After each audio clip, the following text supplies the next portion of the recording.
ભર ઉનાળે લોકોએ પાણી માટે વલખા મારવાનો વારો આવ્યો છે। જૂનાગઢ માળિયાહાટીના પંથકમાં જળાશયો ખાલીખમ જોવા મળ્યા। વ્રજમી ડેમ 6 થી 7 ગામોને પાણી પૂરું પાડે છે, પરંતુ હાલ ઉનાળાની શરૂઆત થતાની સાથે જ વ્રજમી ડેમ તળિયા ઝાટક થવાના આરે છે।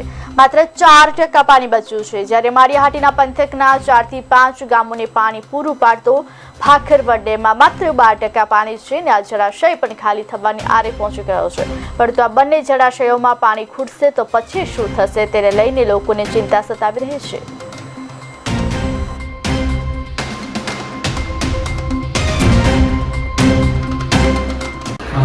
ભાખરવડ આરઆર તેમજ વ્રજબી આરઆરનો ઇન્ચાર્જ એસઓ છું।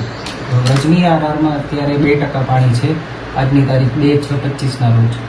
આ ડેમના લીધે વાંદરવડ, દુધાળા, અમરાપુર, ધરમપુર, સરકડિયા, ઇટાડી તેવા 10 ગામને પાણીનો લાભ મળે છે।